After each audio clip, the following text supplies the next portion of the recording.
What kind of diplomacy, JD, you are speaking about? What do you mean?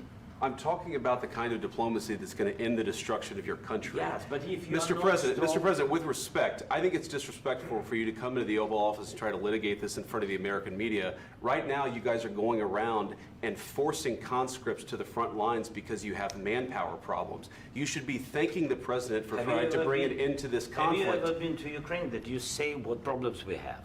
I have been to. Come once. I've actually watched and seen the stories, and I know what happens is you bring them on a propaganda tour, Mr. President.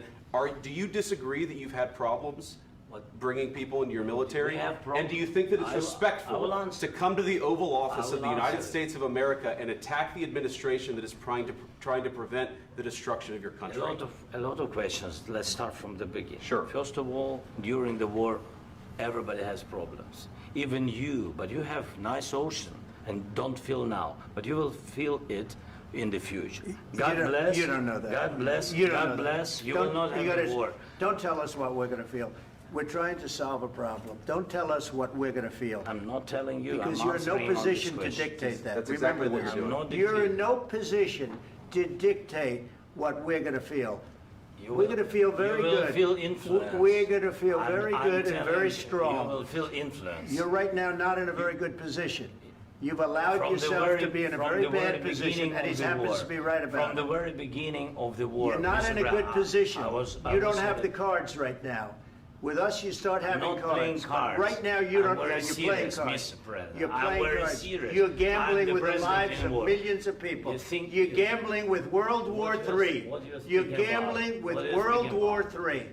And what you're doing is very disrespectful to the country, this country. That's back to you. Far more than a lot of people said they should have. Have you said thank you once? This A lot entire of meeting? times. No, in this Even entire meeting, today. have you said thank Even you? today. You went to Pennsylvania and campaigned for the opposition in October. Offer some words of appreciation for the United States of America and the president who's trying to save your country. Please, you think that if you will speak very loudly about the war, you can... He's not speaking loudly. He's not speaking loudly. Your country is in big trouble. Can I Wait a answer? minute. No, you've done a lot of talking.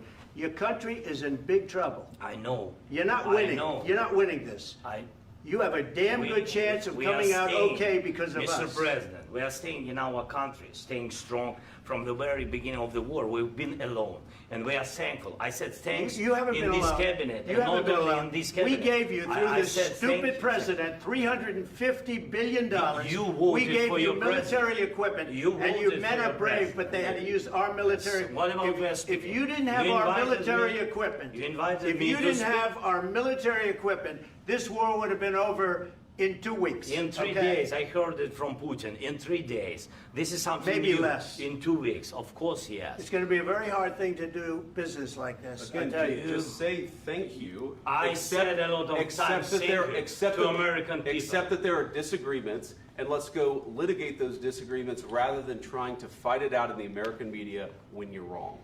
We know that you're wrong. But you see, I think it's good for the American people to see what's going on. I understand, sir. I think it's very important. That's why I kept this going so long.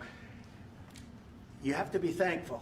You don't have the cards. Thankful. You're buried there. Your people are dying. Tell you You're again, running low I know. on soldiers. Listen, you're running Mr. low President. on soldiers. It would be a damn good thing. Mr. And then you tell us, I don't want a ceasefire. I don't want a ceasefire. I want to go, and I want this. Look, if you could get a ceasefire right now, I tell you, you take it so the bullets stop flying and your men stop getting killed. Of course, we want to stop the war. But you're saying you don't want a ceasefire. But I said to you, I want a ceasefire. with guarantees. Because you'll get a ceasefire faster than an agreement. Ask our people about ceasefire, what they think. That wasn't with me. For you what, that what wasn't this with me. means.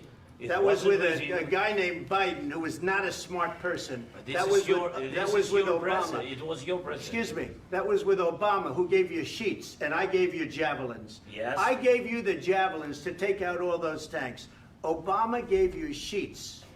In fact, the statement is, Obama gave sheets and Trump gave javelins.